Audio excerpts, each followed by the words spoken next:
Sir 6 में 3 question ही बना। बता रहा हूँ। क्वेश्चन नंबर 6 है जर्नल चैप्टर में। ये कोई एसके सिंह के बुक का नहीं है या किसी भी बुक का नहीं है, ये अपना प्रैक्टिस सेट है। मैंने बोला भी था कि ऑफिस से आप ले लें और मैंने व्हाट्सएप पर भी भेज दिया था इसको। ठीक है, चलो क्वेश्चन नंबर 6 से शुरू करते हैं। 1 2 3 4 5 हो चुका था, लेकिन शायद 3 नहीं हुआ था। 3 नंबर का क्वेश्चन मैंने कॉपी पर ही चेक कर दिया था। ठीक है, तो 6 अभी चेक करेंगे। Question number 6, question number 6, question number 7 और क्वेश्चन नंबर 8। तो 6 और 7 जो है वो तो बैंकिंग ट्रांजैक्शंस पर है, बैंकिंग ट्रांजैक्शन से बैंक से जो लेन देन होते हैं उस पर है।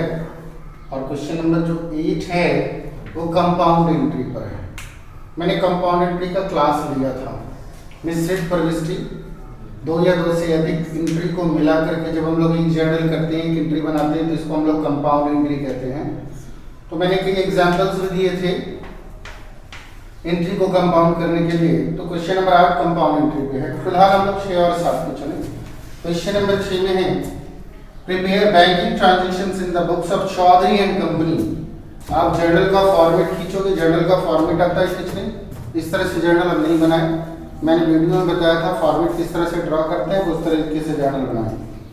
फॉर्मेट खींचेंगे, ऊपर में लिखेंगे हेडिंग में journal entries in the books of Chaudhary and company, journal entries in the books of Chaudhary and company.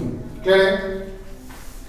उसके बाद हम लोग 5 कॉलम जर्नल में खींचते हैं। पहला कॉलम डेट का, दूसरा कॉलम पर्टिकुलर्स, तीसरा कॉलम लेजर फॉलियो, चौथा कॉलम डेबिट अमाउंट और 5वां कॉलम भी क्रेडिट अमाउंट। और उसमें उतने ही अमाउंट लिखा जाता है जितना डेबिट कॉलम है। जून 2 से स्टार्ट करते हैं हम। इस तरीके से नहीं, हम डायरेक्टली हम बनाएंगे, हम फॉर्मेट नहीं खींचेंगे क्योंकि टाइम वेस्ट होगा। आप लोग चेक कर लो। जून 2,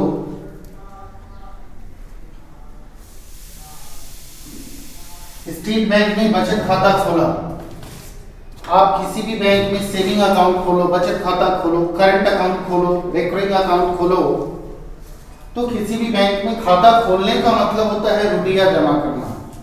बैंक में अकाउंट ओपन करने का मतलब होता है बैंक में कैश डिपॉजिट करना, बैंक में नगद जमा करना।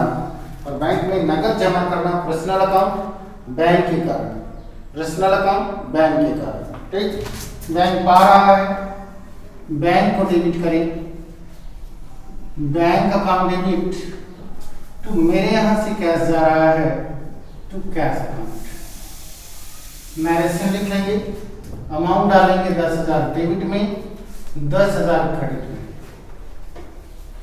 जनवरी 3 श्री राम से उधार माल खरीदा। सॉरी, जून 3 श्री राम से उधार माल खरीदा। Shri Ram is the name of person. Ram किसी व्यक्ति का नाम है, राम किसी व्यक्ति का नाम है और उससे मैंने माल खरीदा। राम से माल खरीदा। पर्सनल अकाउंट किसके कारण? राम के कारण। तो राम पाने वाला या देने वाला? देने वाला। राम को क्रेडिट कर ले या श्री राम को क्रेडिट कर ले। चलो, श्री राम देने वाला इसलिए श्री राम को क्रेडिट कर दिया। राम से क्या खरीदा? माल खरीदा, तो राम क्रेडिट होगा तो माल खरीदना डेबिट होगा, यानी purchase account debit to Shri Ram. Amount हो जाएगा 2900 डेबिट में और 2900 क्रेडिट में। जून 3 के बाद है जून 5। राम को चेक से भुगतान किया और उससे छूट मिली। याद करें, मैंने थ्योरी में लिखाया था कि यदि हम किसी को भी चेक से पेमेंट करें, किसी को भी चेक से पेमेंट करें, चेक से भुगतान करें, या किसी खर्चे का भुगतान भी चेक से करें, तो हर हाल में बैंक को क्रेडिट करेंगे। चेक से यदि पेमेंट करते हैं तो चेक का पेमेंट हम नहीं, हमारा बैंक करते हैं। तो चेक से पेमेंट करेंगे तो बैंक को क्रेडिट करेंगे। ठीक, तो राम को चेक से भुगतान किया, पर्सनल अकाउंट, राम पाने वाला, राम को डेबिट करें या श्री राम को डेबिट करें टू बैंक अकाउंट। और डिस्काउंट हमेशा कैश या बैंक के साथ होता है, ये तो मालूम है। Yes sir. डिस्काउंट हमेशा कैश या बैंक के साथ होता है। कैश या बैंक डेबिट में तो डिस्काउंट भी डेबिट में, कैश या बैंक क्रेडिट में तो डिस्काउंट भी क्रेडिट में। वैसे हमें डिस्काउंट मिल रहा है, डिस्काउंट नॉमिनल अकाउंट है, डिस्काउंट देना या डिस्काउंट पाना नॉमिनल अकाउंट है। यदि हम किसी को डिस्काउंट दे रहे हैं तो हमारे लिए लॉस है एक प्रकार का, और यदि हम किसी से डिस्काउंट पा रहे हैं तो एक तरह से प्रॉफिट है।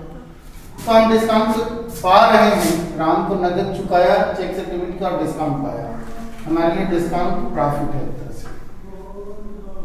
तो डिस्काउंट अकाउंट ठीक, बैंक में हो जाएगा 2750, क्रेडिट में, क्रेडिट का अमाउंट क्रेडिट में लिखे, डिस्काउंट में हो जाएगा 2900 रुपया में 2750 रुपया दिया, 150 रुपया डिस्काउंट, डिस्काउंट को भी क्रेडिट में, दोनों का अमाउंट क्रेडिट में लिखे और दोनों को जोड़ करके 2900 रुपया डेबिट में कर।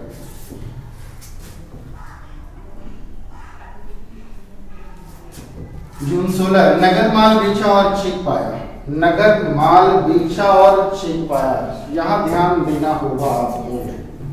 नगद माल बेचा और चेक पाया, ये रियल अकाउंट, माल बेचा और चेक पा ही लिया तब तो उधार नहीं बेचा, रियल अकाउंट। और रियल अकाउंट का रूल है debit what comes in and credit what goes out. जो वस्तु या संपत्ति आ रही है उसको डेबिट करो, जो जा रहा है मेरे बिजनेस से उसको क्रेडिट करो। माल बेचा और चेक पाया, चेक आया, चेक आया और माल गया। चेक अकाउंट डेबिट तो मेरे यहां से माल जा रहा है सेल्स होकर के तो सेल्स अकाउंट। अब यहां पर थोड़ा सा ध्यान देंगे, मैंने यहां पर चेक लिखा है, यहां पर कैश भी लिख सकते थे, कैश और चेक अकाउंट डेबिट, या तो कैश का यूज कर लो या तो चेक का यूज कर लो, कैश या cheque account debit to sales account. कौन सा रूल है समझिए। मैंने बताया था कि यदि हम चेक पाते हैं, इस बात पर ध्यान देंगे, यदि हम चेक पाते हैं, चेक देते नहीं, यदि किसी को हम चेक देते हैं तो एनी हाउ जैसे भी हो हम बैंक को क्रेडिट करेंगे। यदि हम किसी को चेक दे रहे हैं तो कुछ मत सोचो, हर हाल में बैंक को क्रेडिट करो, ठीक है, चेक जा रहा है तो। लेकिन जब हम चेक पा रहे हैं, जब हम चेक पा रहे हैं तो थोड़ा सा कंफ्यूजन होगा। जब हम चेक पा रहे हैं तो आप ये देखो कि चेक को हम रख रहे हैं या चेक को सेम डे उसी दिन बैंक में जमा कर रहे हैं। तो यदि मेरे पास चेक कहीं से आ रहा हो, हम चेक पा रहे हैं और सेम डे को बैंक में जमा कर रहे हैं, सेम डे बैंक में जमा कर रहे हैं तो बैंक अकाउंट डेबिट हो जाएगा। लेकिन जिस दिन हमने चेक पाया यदि उसे उसी दिन बैंक में जमा नहीं किया, मेरे बिजनेस में ही वो चेक रह गया, तो या तो चेक लिख ले या तो कैश लिख ले। और यही चेक जब नेक्स्ट दिन बैंक में जमा करेंगे, बैंक में डिपॉजिट करेंगे तो चेक को क्रेडिट करेंगे, या कैश डेबिट करोगे तो कैश को क्रेडिट करेंगे, ठीक है। तो cheque account debit to sales account, amount हो जाएगा आपका 8000 डेबिट में और 8000 क्रेडिट में। जून 18, अनिल को 800 रुपया दिए, उसके पूर्ण भुगतान 920 रुपया। अनिल को 800 रुपया चुकाया, जबकि अनिल का मेरे ऊपर बाकी था 920 रुपया। लिखो, अनिल का मेरे ऊपर ड्यूज था 920 और मैंने चुकाया 800 रुपया। वो फुल सेटलमेंट, पूर्ण भुगतान का मतलब अब अनिल मेरे को देने वाला नहीं है। तो अनिल को 800 रुपया दिए, उसके पूर्ण भुगतान 920 में अनिल पाने वाला है। अनिल डेबिट टू, मेरे यहाँ से कैश जा रहा है तो कैश अकाउंट, और उनसे छूट मिल रही है टू डिस्काउंट अकाउंट। 920 अनिल में, 800 कैश में और 120 डिस्काउंट में। जून 20, मोहन से चेक मिला जिसे सोहन को इंडोर्स किया। मोहन से चेक मिला जिसे सोहन को दे दिया। कभी कभी क्या होता है कि मेरे पास कोई चेक आता है, हमको कोई चेक काट करके देता है और उस चेक को हम खुद बैंक में जमा नहीं करते हैं, उस चेक को हम किसी दूसरे को इंडोर्स कर देते हैं, बेचान कर दे देते हैं। हमारे ऊपर भी किसी का ड्यूज रहता है तो हम वो चेक किसी दूसरे को ट्रांसफर कर देते हैं। तो ऐसी सिचुएशन में पर्सनल अकाउंट जो चेक पा रहा है उसको डेबिट करो, और जिनसे हम चेक पा रहे हैं मीन्स दे रहा है उसको क्रेडिट। ठीक है, उसको आप क्रेडिट करो। तो मोहन से चेक मिला जिसे सोहन को इंडोर्स किया, निशान किया। तो मेरे लिए पाने वाला कौन? सोहन, और मेरे लिए देने वाला कौन? मोहन। सोहन को डेबिट करो और मोहन को क्रेडिट करो।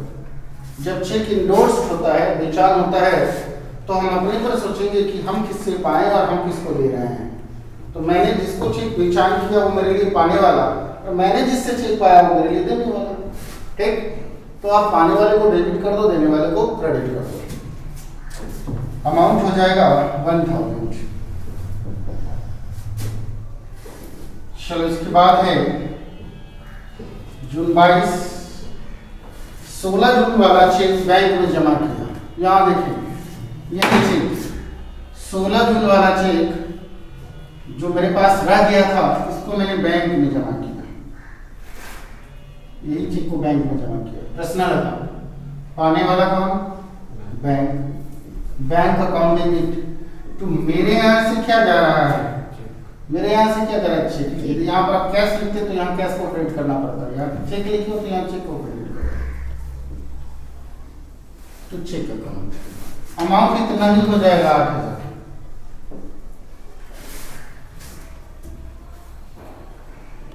आगे है 23 तारीख को गौतम से चेक पाया और उसी दिन बैंक में जमा किया।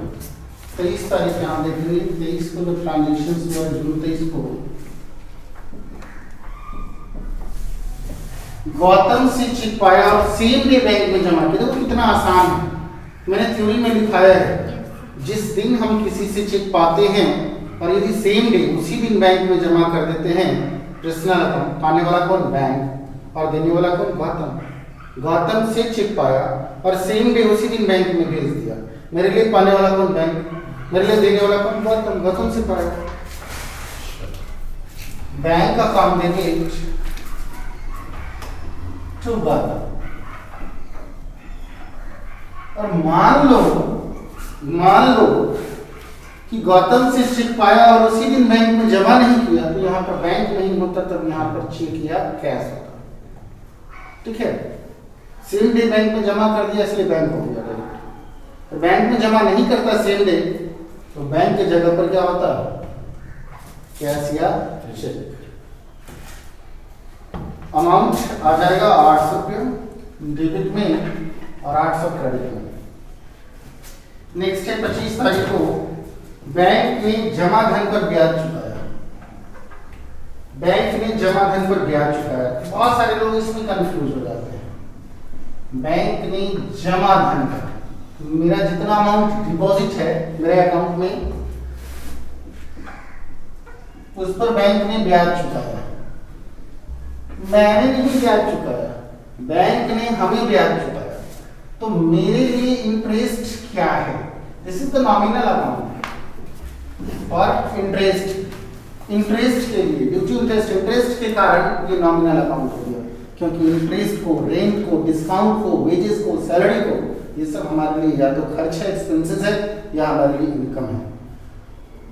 हम लोग इसको छू नहीं सकते, देख नहीं सकते, बस ओनली आई कैन फील, हम इसको महसूस कर सकते हैं। तो इंटरेस्ट के कारण ये नॉमिनल हुआ है। अब हमें इंटरेस्ट पर फोकस करना है कि मेरे लिए इंटरेस्ट इनकम या मेरे लिए इंटरेस्ट एक्सपेंसेस। बैंक ने जमा धन पर हमें ब्याज चुकाया, मेरे लिए इंटरेस्ट इनकम हो गया, आय हो गया। ठीक है, आमदनी हो गया। तो अकॉर्डिंग टू नॉमिनल अकाउंट के रूल से इनकम को हम क्रेडिट करेंगे, यानी ब्याज को क्रेडिट करेंगे। अच्छा, ब्याज मैंने कैश पाया, नगद में पाया, मेरे घर पर आया, कैश आया ब्याज कि मेरे अकाउंट में जमा हो गया, मेरे बैंक में जमा हो गया। बैंक जो ब्याज देती है वो आपके घर पर आकर के देती है। बैंक का जितने भी स्टाफ में कर्मचारी एम्प्लॉई होते हैं, चाय पीने के बहाने आते हैं और ब्याज वाला रुपया निकाल करके देते हैं ना? नहीं, ऐसा नहीं होता है। बैंक में जाओ। यस, आपका इंटरेस्ट, आपने जितना रुपया जमा कर रखा है, डिपॉजिट कर रखा है अपने अकाउंट में, उसका इंटरेस्ट आपके अकाउंट पर ही जमा होगा, कैश नहीं मिलेगा। आप चाहो तो आप अपने अकाउंट से कैश निकाल लो। तो ये रुपया कैश में नहीं आ रहा है जो आप यहाँ पर कैश को डेबिट करोगे, ये आपके बैंक अकाउंट में ही जमा हो रहा है, इसलिए bank account debit to interest account या फिर बैंक इंटरेस्ट अकाउंट। ठीक है, तो आई थिंक आप कंफ्यूज आप लोग नहीं होंगे। 300 डेबिट में और 300 क्रेडिट में।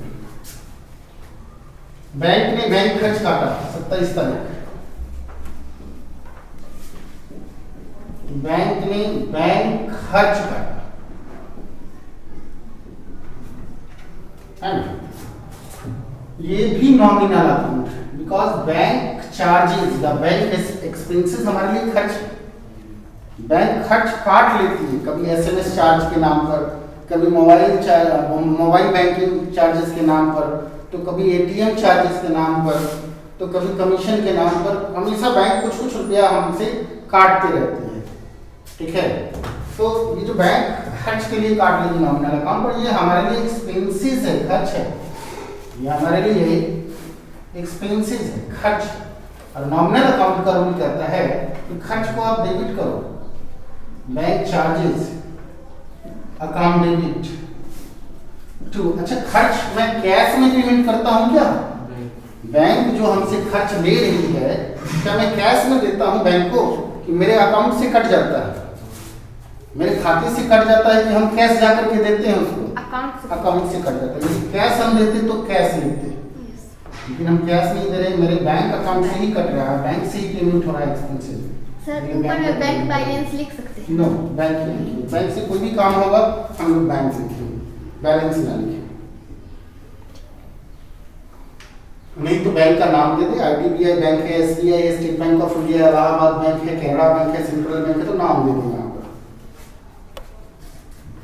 चलो 27 की बात है। 29, ऑफिस के लिए साइकिल खरीदी, ऑफिस के लिए साइकिल खरीदी। ऑफिस कहाँ? बिजनेस का ऑफिस, ऑफिस का मतलब व्यापार, ऑफिस का मतलब व्यापार, मैंने व्यापार के लिए साइकिल खरीदा।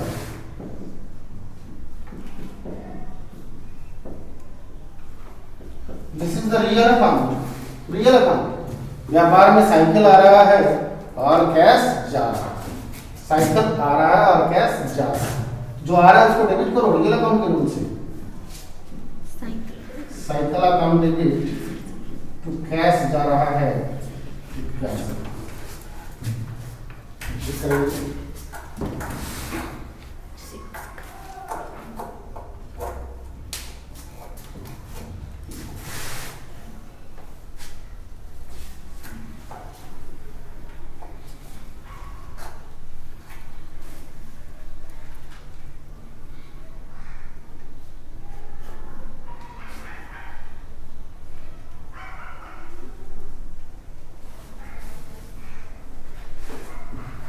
चलो क्वेश्चन नंबर 7 होगा।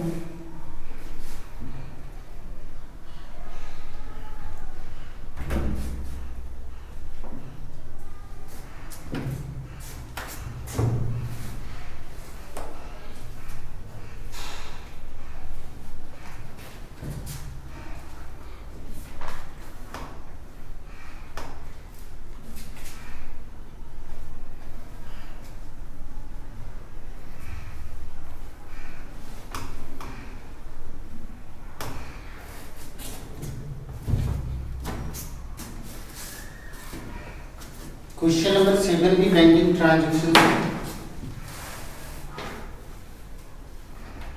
क्वेश्चन नंबर 7,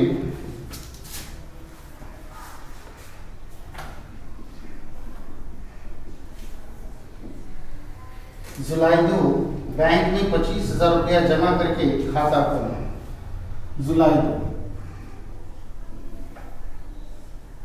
बैंक में 25,000 रुपया जमा करके खाता खोला। 6 नंबर के क्वेश्चन में भी खाता खोलने वाली बात थी। बैंक में खाता खोलने का मतलब बैंक में नकद जमा किया, और बैंक में नकद जमा किया पर्सनल अकाउंट। बैंक के कारण, क्योंकि बैंक नाम है संस्था का, और नाम है तो हम सोचेंगे कि वो पा रहा है या दे रहा है। तो यदि बैंक पा रहा है तो डेबिट करो, यदि बैंक दे रहा है तो क्रेडिट करो। बैंक में नकद जमा किया, बैंक पा रहा है, बैंक अकाउंट डेबिट। तो बैंक में क्या जमा किया? Cash, to cash account. Amount हो जाएगा 25,000 डेबिट में और 25,000 क्रेडिट में। जुलाई 4 बैंक से नकद निकाला, पर्सनल अकाउंट। बैंक के कारण, बैंक नाम, बैंक से नकद निकाला, पर्सनल अकाउंट बैंक के कारण। बैंक पर फोकस करेंगे, बैंक पाने वाला नहीं है, यहाँ पर बैंक दे रहा है, बैंक से नकद निकाला, बैंक दे रहा है, मेरे पास कैश आ रहा। चलो according to personal account bank को क्रेडिट करें, बैंक से नकद निकाला, बैंक दे रहा है और मेरे पास क्या आ रहा है, कैश, तो कैश को डेबिट करो और बैंक को क्रेडिट करो। अमाउंट हो जाएगा 10,000 डेबिट में, 10,000 क्रेडिट। जुलाई 5 बैंक से ऋण लिया, बैंक से ऋण लिया, ऋण मीन्स खर्च, लोन। अब बैंक से कर्ज लिया, हम किसी भी बैंक से कर्ज ले सकते हैं, जरूरी नहीं है कि हमारा जिस बैंक में अकाउंट है, जिस बैंक में खाता खुला हुआ है हम उसी बैंक से कर्ज ले सकते हैं, हम किसी भी बैंक से कर्ज ले सकते हैं। और जब हम बैंक से कर्ज लेते हैं तो प्रोसेस समझ लेंगे, किसी भी बैंक से यदि हम कर्ज लेते हैं तो कर्ज का रुपया कैश में हमें नहीं मिलता है, कर्ज जो हमें बैंक देती है वो कैश में नहीं देती है, बल्कि कोई भी बैंक जो कर्ज देती है वो मेरे नाम से, जो व्यक्ति कर्ज ले रहा है उसके नाम से वो अपने बैंक में CC account, cash credit account खोल देता है और कर्ज की राशि को कैश क्रेडिट अकाउंट में डिपॉजिट कर देता है, क्रेडिट कर देता है। कर्ज की राशि को मेरे नाम से जो खाता खोला गया है कैश क्रेडिट अकाउंट, ठीक है, उसमें वो डिपॉजिट कर देता है और हमें जैसे जैसे पैसे की जरूरत होती है हम उस कैश क्रेडिट अकाउंट से निकालते चले जाते हैं, यानी फिर वो डेबिट होता चला जाता है, खाली होता चला जाता है, ठीक है। तो बैंक ने कर्ज का रुपया कैश में दिया कि मेरे अकाउंट में जमा कर दिया, मेरे अकाउंट में जमा कर दिया, तो कर्ज वाला रुपया जो आया, कर्ज वाला रुपया जो आया वो मेरे पास कैश में आया कि मेरे बैंक में जमा हुआ। कर्ज वाला रुपया जो आया वो मेरे पास कैश में आया, नगद दिया बैंक कि मेरे अकाउंट में जमा हुआ, मेरे अकाउंट में जमा हुआ।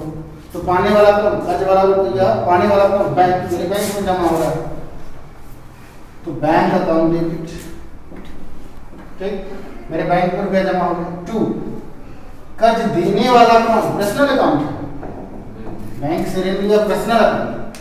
देने वाला कौन, यदि इलाहाबाद बैंक से लेते हैं तो देने वाला इलाहाबाद बैंक, सेंट्रल बैंक से लेते हैं तो देने वाला सेंट्रल बैंक, क्या एसबीआई से लेते हैं तो देने वाला एसबीआई, या एसबीआई लिख दो, या नहीं तो एसबीआई नहीं है सीधे डायरेक्ट बैंक लिखे हो तो बैंक लिख दो।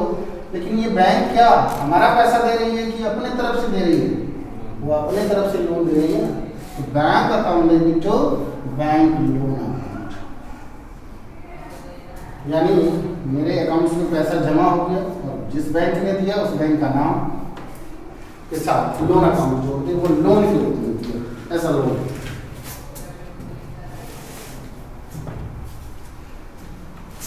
चलो आगे है, मोहन को भुगतान में 3900 रुपये का चेक दिया, मोहन को 3900 रुपये का चेक दिया, बिलाज साहब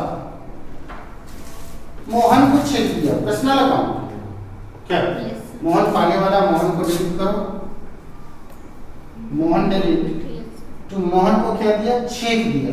मैंने बताया था, लिखाया भी था कि जब हम किसी को चेक देते हैं तो कुछ मत सोचो, बैंक को क्रेडिट करो।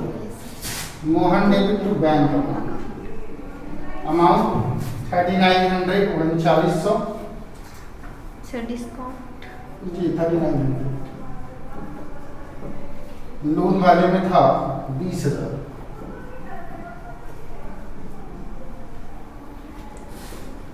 चलो उसके बाद है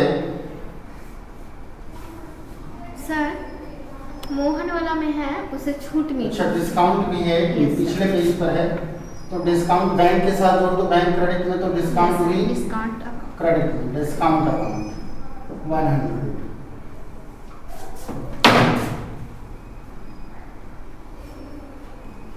जुलाई 8 बैंक ने ब्याज दिया, अभी तुरंत मैंने यहाँ पर बताया था और मिटाया भी है ब्याज वाला ब्याज। तो बैंक ने ब्याज हमें दिया, हम बैंक पर नहीं सोचेंगे, इंटरेस्ट पर सोचेंगे, इंटरेस्ट पर फोकस करेंगे, ये नॉमिनल अकाउंट है। तो ब्याज मेरे लिए इनकम है, इंटरेस्ट को क्रेडिट करो, इंटरेस्ट अकाउंट, और ब्याज वाला रुपया मेरे बैंक में जमा हो रहा है बैंक अकाउंट। मैक्सिमम स्टूडेंट इसमें मिसअंडरस्टैंडिंग करके गलत कर देते हैं। वो क्या सोचते हैं, बैंक ने ब्याज दिया तो बैंक देने वाला, बैंक को क्रेडिट कर दो, ब्याज आ रहा है ब्याज को डेबिट कर दो। कॉमनली लोग यही सोचते हैं कि बैंक ने ब्याज दिया, बैंक दे रहा है, बैंक को क्रेडिट कर दो, और इंटरेस्ट आ रहा है इंटरेस्ट को डेबिट कर दो। बट इंटरेस्ट आ रहा है, पहले आप तो फोकस करो व्हाट इज इंटरेस्ट। इंटरेस्ट है क्या? इंटरेस्ट पर्सनल तो है नहीं, इंटरेस्ट रियल तो है नहीं, कोई वस्तु या संपत्ति तो है नहीं। इंटरेस्ट का मतलब ब्याज, वो तो नॉमिनल अकाउंट है, वो तो खर्च है या इनकम है। तो फिर हम उस पर क्यों ये रूल लगा रहे हैं कि आ रहा है या जा रहा है? हम इंटरेस्ट पर कौन सा रूल फोकस करेंगे? नॉमिनल का रूल फोकस करेंगे। यदि इंटरेस्ट मेरे लिए इनकम है तो क्रेडिट करो, यदि इंटरेस्ट मेरे लिए एक्सपेंसेस है, खर्च है, तो डेबिट करो। सर इंटरेस्ट की जगह कैश नहीं लिख सकते हैं? नो, क्योंकि इसलिए कि बैंक से ब्याज पाया, तो बैंक से जो ब्याज पाएंगे तो वो कैश में आ रहा है कि मेरे अकाउंट में जमा हो रहा है? अकाउंट में जमा हो रहा है। कोई भी चीज मेरे अकाउंट में जमा होगा तो बैंक पा रहा है मेरा, तो बैंक अकाउंट डेबिट, बैंक का बैलेंस बढ़ गया। तो मेरे अकाउंट में क्या जा रहा है? इंटरेस्ट। कैश जब भी आप लिखोगे, कैश को क्या करना चाह रहे हो? सर मतलब ब्याज में तो कैसे न जाएगा, कैश ही न जाएगा। मैंने बैंक से ब्याज पाया, नॉट दिया। मैंने बैंक से ब्याज पाया, तो जब बैंक से जो हम ब्याज पाएंगे तो कैश गया कैसे? कैश तो आया ना। लेकिन कैश आया तो क्या मेरे पास कैश आया कि मेरे अकाउंट में कैश जमा हुआ? अकाउंट में जमा हुआ इसलिए। अच्छा हाँ, तुम कहती नहीं सर मेरे पास कैश आया, नकद आया, ठीक है, तो मैं यहाँ पर बैंक बुरा करके मैं यहाँ पर कैश डाल देता हूँ, cash account debit to interest account, ठीक है। फिलहाल ऐसा हुआ नहीं है, बैंक अकाउंट इंटरेस्ट, ठीक है।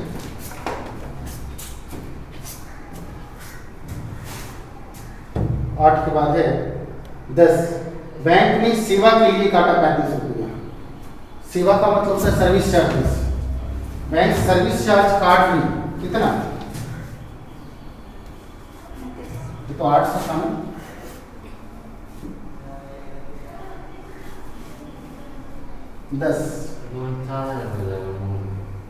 बैंक ने खर्च काटा,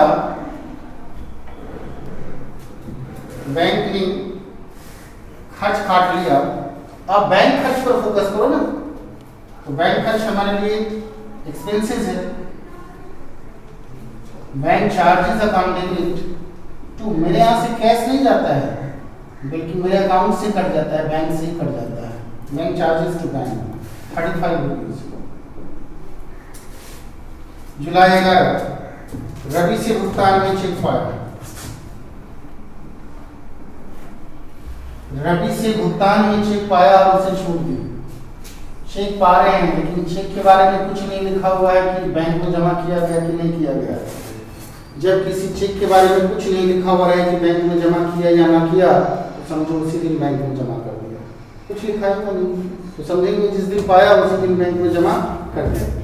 तो रवि से भुगतान में चेक मिला, bank account debit. Discount account debit to देने वाला कौन? रवि। 980 डिस्काउंट में 20, टोटल मिलाकर के 1000, दोनों डेबिट में और ये अमाउंट क्रेडिट। व्यक्तिगत प्रयोग के लिए बैंक से रुपया निकाला, जुलाई 13। व्यक्तिगत प्रयोग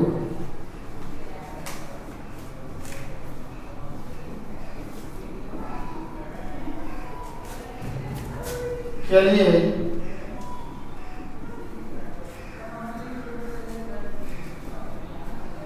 बैंक से नकद मिला। पर्सनल अकाउंट व्यक्तिगत प्रयोग के लिए, इसके पीछे खुद मालिक का नाम छुपा हुआ है। मैंने आपको टाइप्स ऑफ पर्सनल नहीं पढ़ाया है। पर्सनल अकाउंट 3 प्रकार के होते हैं, नेचुरल, रिप्रेजेंटेटिव और आर्टिफिशियल और रिप्रेजेंटेटिव। तो मैंने लिखा तो दिया था लेकिन बताया था कि बाद में पढ़ाऊंगा, हो सकता है तो नेक्स्ट वीडियो में डालूं। पर्सनल अकाउंट का टाइप्स, पर्सनल में नेचुरल, आर्टिफिशियल और रिप्रेजेंटेटिव पर्सनल अकाउंट, ठीक है। फिलहाल अभी थोड़ा सा समझने के लिए समझेंगे। जिस अकाउंट्स के पीछे खुद ऑनर का नाम छिपा हुआ रहे, मालिक का नाम छिपा हुआ रहे, व्यापार के मालिक का नाम छिपा हुआ रहे, या फिर उससे रिलेटेड हो, तो उसको हम लोग रिप्रेजेंटेटिव पर्सनल अकाउंट कहते हैं। व्यक्तिगत प्रयोग के लिए बैंक से निकाला। मैंने, यदि हम व्यापार का मालिक है तो मैंने खुद अपने यूज के लिए, अपने घर के लिए या अपने लिए मैंने अपने बिजनेस से रुपया निकाला। तो जब हम अपने यूज के लिए बैंक से रुपया निकालेंगे या बिजनेस से रुपया निकालेंगे तो व्यक्तिगत प्रयोग को हम लोग ड्राइंग कहते हैं। अब कहोगे सर आप अपने लिए निकाले तो यहाँ पर पैसा कौन पा रहा है? आप ऑनर, आप बिजनेस का मालिक हो तो आप अपना नाम डेबिट करो। तो कहाँ से रुपया निकल रहा है?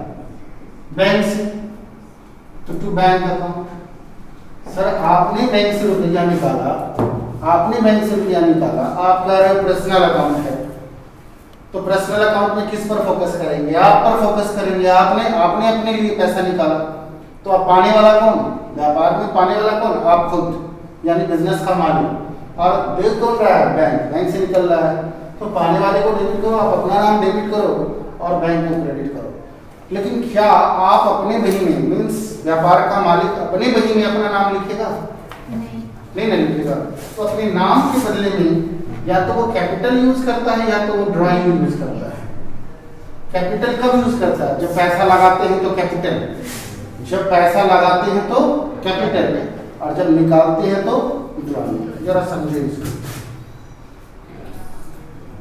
ये हो गया आपका बिजनेस और ये हो गया,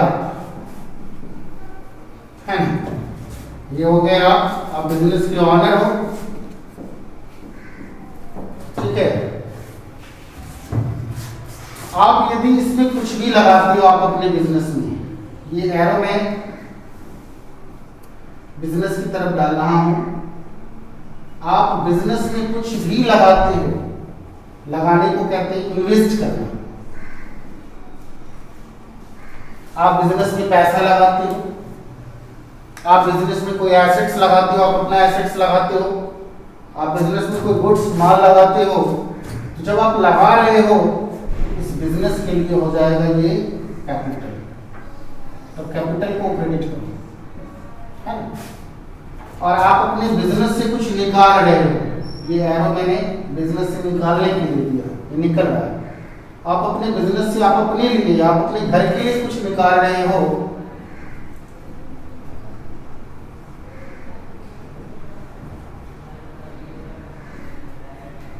है ना। कुछ निकालो, क्या क्या निकाल सकते हो? कैश निकाल सकते हो, व्यापार का गुड्स निकाल सकते हो, व्यापार का एसेट्स निकाल सकते हो। यदि ये सारे चीज निकाल रहे हो तो इसको हम लोग बोलेंगे ड्राइंग। ड्राइंग का मतलब होता है आहरण, ड्राइंग का मतलब होता है आहरण, या ड्राइंग का मतलब होता है निकास, निकालना, ठीक है। तो जब व्यापार से हम अपने यूज के लिए, हम अपने घर के लिए कोई भी चीज निकालेंगे तो इसको क्या बोलेंगे? ड्राइंग। ड्राइंग का मतलब आहरण या निकास। तो ड्राइंग को डेबिट करेंगे, और हम लगाएंगे कुछ भी तो कैपिटल को क्रेडिट करेंगे। हम व्यापार में कुछ भी लगाएंगे तो कैपिटल को क्रेडिट करेंगे, और हम व्यापार से कुछ भी निकालेंगे अपने यूज के लिए तो ड्राइंग को डेबिट करेंगे। तो ड्राइंग अकाउंट डेबिट, क्योंकि हम यहाँ पर अपना नाम नहीं लिख सकते हैं, ये हम ही लगा रहे हैं और ये हम ही निकाल रहे हैं, तो यहाँ पर हमारा नाम होना चाहिए ना। लेकिन व्यापार का मालिक अपने बुक में अपना नाम नहीं लिखता है, इसलिए वो कैपिटल या ड्राइंग व्यापारिक का रिप्रेजेंट करता है, रिप्रेजेंटेटिव करता है, प्रतिनिधित्व करता है, इसलिए कैपिटल या ड्राइंग यूज करते हैं। 13 तारीख में आ गया आपका 3000 डेबिट में और 3000 क्रेडिट में। 16 तारीख में है ऑफिस के लिए बैंक से रुपया निकालना।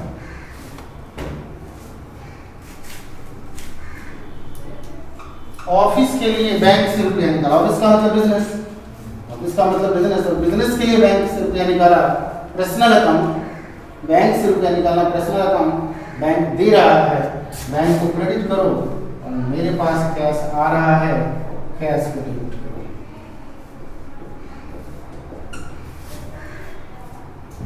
एक 1000 डेबिट में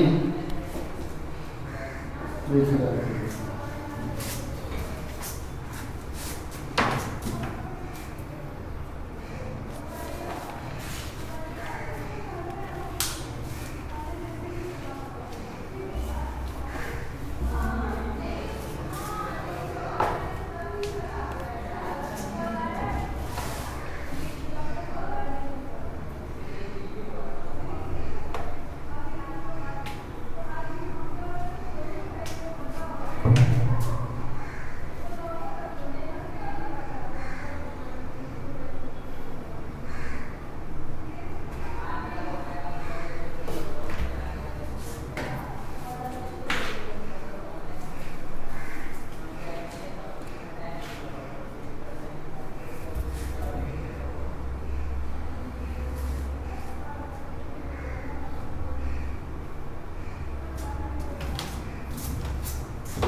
क्वेश्चन नंबर 8 है।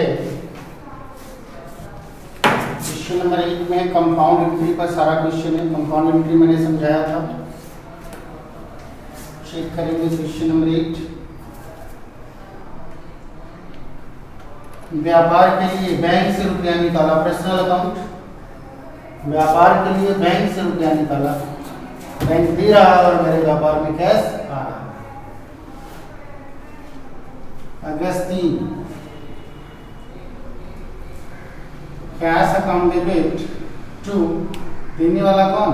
Bank, bank account. अमाउंट हो जाएगा 3000 डेबिट में और 3000 क्रेडिट में। अगस्त 5, व्यापार प्रारंभ किया, सारा कंपाउंड एंट्री है। कंपाउंड एंट्री का थ्योरी देखें, सारा का सारा कंपाउंड एंट्री है।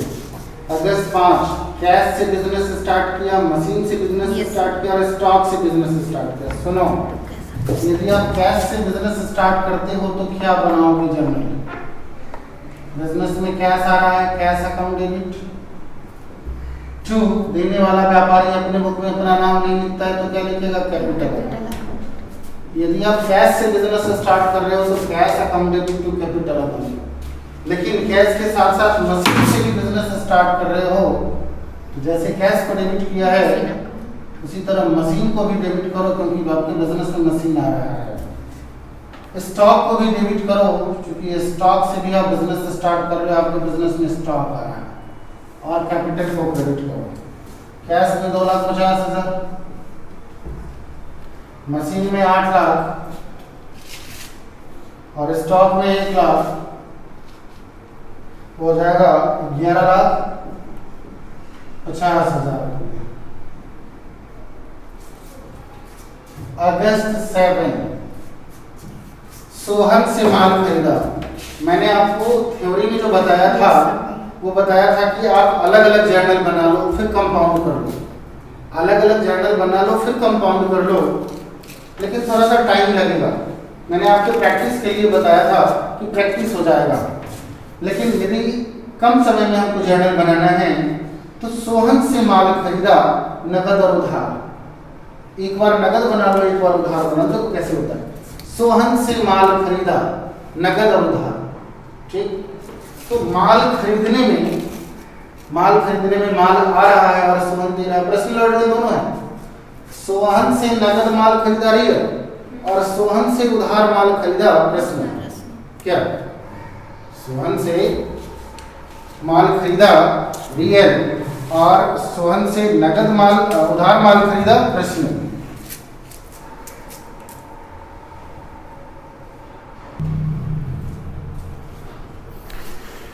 चलो मैं बता रहा था, सोहन से माल खरीदा नगद और उधार। तो पहले नगद माल खरीदा ये बना ले। नगद माल खरीदा, माल आ रहा है और कैश जा रहा है। क्या?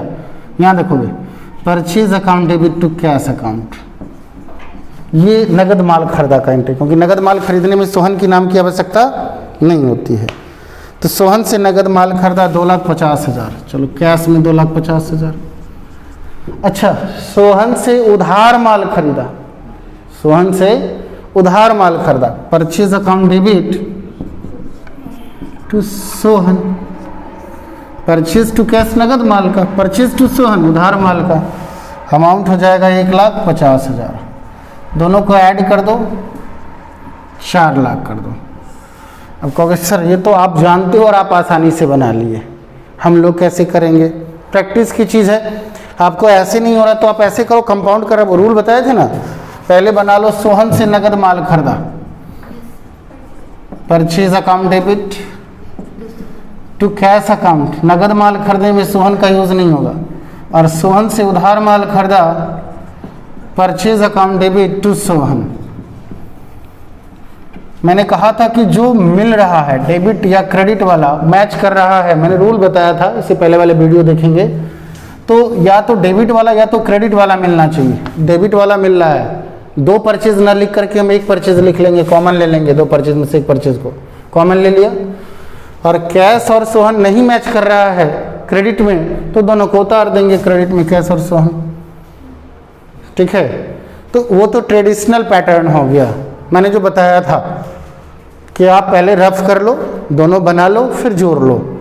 लेकिन उससे भी आसान तरीका है, यदि आप थोड़ा सा माइंड यूज करोगे, पहले बना लो सोहन से नगद माल खरीदा, परचेज टू कैश, ये नगद माल का फिर उधार माल, Sohan purchase to Sohan, purchase तो ऑलरेडी डेबिट में ही होगा, दो परचेज लिखने की बजाय मैं एक परचेज लिखूंगा। चलो,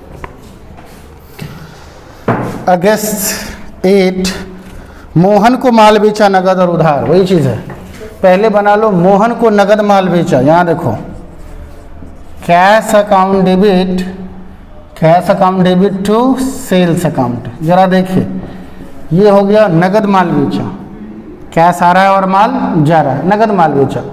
अब है मोहन को उधार माल बेचा, मोहन को उधार माल बेचा, क्या जर्नल बनेगा? मोहन पा रहा है, Mohan debit to sales account, sales तो ऑलरेडी किया हुआ है, Mohan debit to sales account.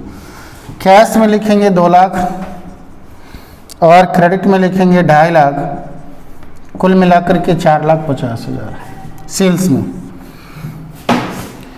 10 तारीख में आ जाए, गोविंद को 6 लाख रुपए का माल बेचा और 3,50,000 नगद पाया, यही चीज है, सेम यही चीज है, बट मैंने नगद और उधार यहां पर अलग अलग नहीं किया, थोड़ा गौर करें जर्नल पर। गोविंद को 6,000 का माल बेचा और 3,50,000 नगद पाया, माल बेचा मैंने 6 लाख का और उससे कैश पाया 3,50,000, उससे कैश पाया 3,50,000, तो 6 लाख में 3,50,000 कैश पा लिया, तो बाकी तो उधार बेचा नहीं, तो 6 लाख में से 3,50,000 घटा दो, 2,50,000, यानी गोविंद को जो माल बेचा, गोविंद को जो माल बेचा 6 लाख का, उसमें मैंने नगद कितना बेचा? 3,50,000, उधार कितना बेचा? 2,50,000, क्या? तो सेम यही बनेगा, कैश अकाउंट डेबिट 3,50,000, अच्छा किसको माल बेचा? गोविंद को, गोविंद डेबिट 2,50,000 और टू सेल्स अकाउंट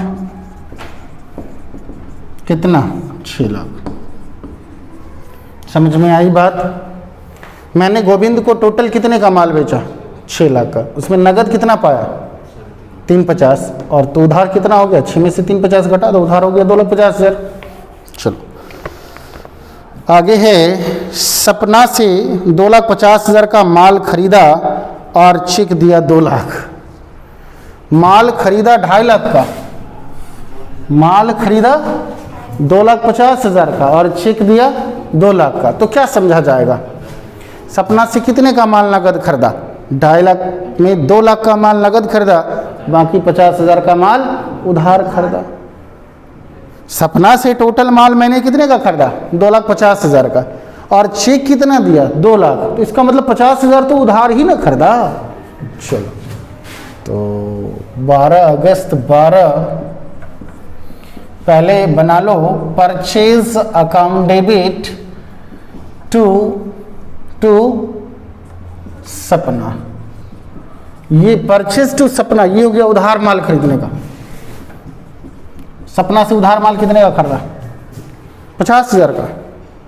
सपना से उधार कितने का खरीदा? 50,000 का। क्यों? क्योंकि माल खरीदा था 2.5 लाख का, उसमें से 2 लाख का चेक दे दिया, तो उधार कितने का? 50,000 का। चलो अब सपना से नगद माल खरीदा और चेक दिया, तो माल आ रहा है और चेक जा रहा है। देखो परचेज टू सपना, ये उधार माल, purchase account debit to Sapna उधार माल खरीदने का, और purchase account debit to bank account, माल आ रहा है और चेक जा रहा है, ये नगद माल खरीदने का।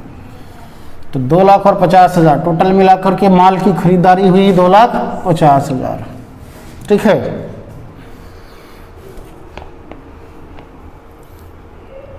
अगस्त 13 में आ जाए, 6,000 का माल बेचा और उस पर 600 रुपया गाड़ी भाड़ा चुकाया। 6,000 का माल बेचा और उस पर 600 रुपया गाड़ी भाड़ा चुकाया। अब ये कंपाउंड होगा कि नहीं होगा, कंफ्यूजन है, तो हम अलग अलग एंट्री करके देख लें। कंपाउंड होने वाला रहेगा तो कर देंगे, कंपाउंड नहीं होने वाला रहेगा तो नहीं करेंगे। 6,000 का माल बेचा, जब कुछ नहीं लिखा हुआ है तो नगद माल बेचा, cash account debit to sales account. ये हो गया माल नगद बेचा, ये हो गया माल नगद बेचा। कितने का? 6000 का।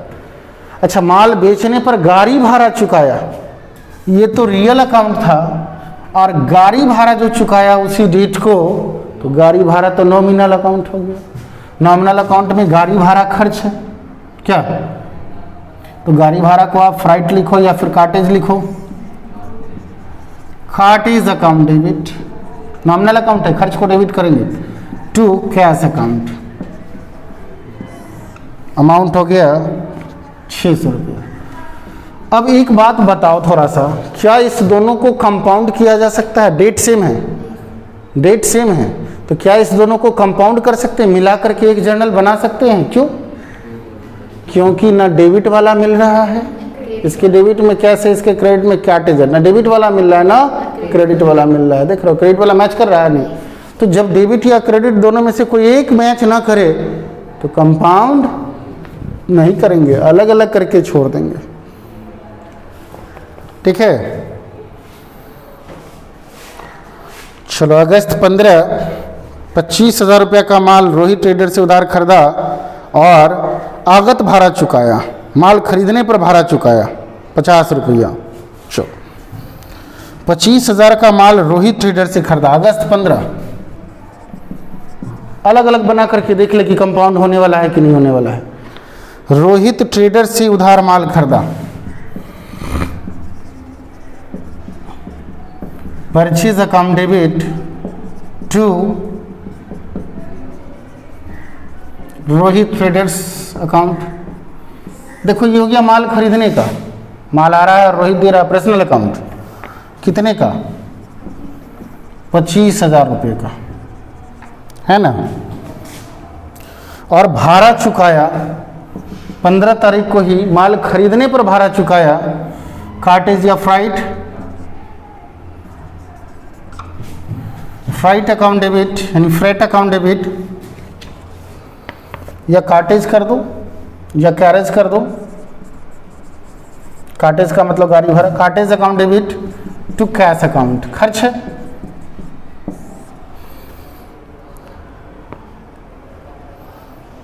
₹50। क्या इस दोनों को कंपाउंड किया जा सकता है? न डेबिट न क्रेडिट, दोनों में से कोई नहीं मिल रहा है, कंपाउंड नहीं हो सकता है। ठीक है, तो अलग अलग रहने दो। अगस्त 15 तक कर दो, अगस्त 17 से लेकर के बाकी 28 तक है। तो नेक्स्ट वीडियो में इसको चेक कर लेंगे हम लोग, यानी कल चेक कर लेंगे। ठीक है।